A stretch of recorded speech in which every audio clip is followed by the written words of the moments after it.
Mr. Klein's Story Time. Hello, my name is Mr. Klein. I've been an elementary school teacher for almost 30 years, and I love reading stories to young people just like you. In fact, I've got a great story that I'd like to share with you right now. So let's get started. Grumpy Monkey, Don't Be Scared, by Suzanne Lang, illustrated by Max Lang. Grumpy Monkey, Don't Be Scared. It was Halloween in the jungle, the spookiest night of the year. But it was also a night for treats, so Jim Panzee and his friends braved the dark in the hope they might get some good ones. As they walked, Jim noticed how different everything looked at night. The trees looked eerie, and he kept hearing a strange knocking sound.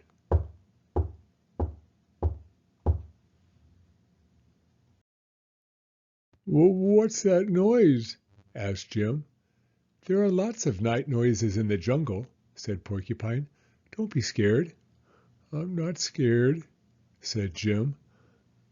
"The only thing I'm scared of," said Leslie the giraffe, "is not getting any treats." Suddenly, a creepy cackling could be heard. "Ha ha ha ha ha ha ha!" "Just another night noise?" gulped Jim. "Someone should look behind the tree," said Norman. "Not it!" shouted Leslie. "Not it!" echoed Jim, Norman, and Warthog. "I'll do it," said Porcupine. She walked closer to the tree, and closer. "Be careful," called Warthog. "It's just Hyena," Porcupine said. "Don't be scared." "I'm not scared," said Jim. "Happy Halloween," called Hyena, tossing treats to Jim and his friends. The sky grew even darker. Suddenly, something slimy wrapped itself around Jim's leg. "Something's got Jim!" Warthog screamed. "Ah!" "It's just Aardvark," said Porcupine. "Don't be scared." "I'm not scared," said Jim. "I am," said Warthog. "Pleased to meet you, and a very good Halloween to you all," Aardvark said, giving them some treats. The friends continued their walk. The wind whistled. Jim shivered. "It's getting late," he said. "Maybe we should go home." "I could do with a few more treats," said Norman. "Me too," said Porcupine. "I haven't gotten anything I like." "Tell me about it," said Warthog. "More like smell me about it," said Leslie. "Who farted?" "She who smelt it dealt it," declared Warthog. The smell was getting stronger. It smelled like rotten eggs mixed with old cabbage soup and armpits. It made Jim's eyes water. "That's no fart," said Norman. "What is it?" asked Jim. "It's just Polecat," said Porcupine. "Pole what?" asked Warthog.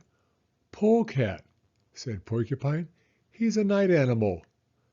"Don't be scared," said Leslie. "I'm not scared," said Jim. "Actually," said Porcupine, "you should be a little scared." "Don't come in my house!" shouted Polecat, spraying the stinkiest liquid Jim had ever smelled. "Run!" screamed Warthog. "That was close," said Norman. "You bet your butt it was," said Leslie. Jim looked around. It was so dark that he had no idea where they were, and then he heard the knocking sound again. But in the deep dark, Jim couldn't tell where the sound was coming from.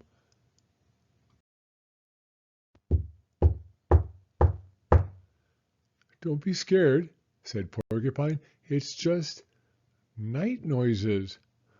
"I'm not scared," squeaked Jim.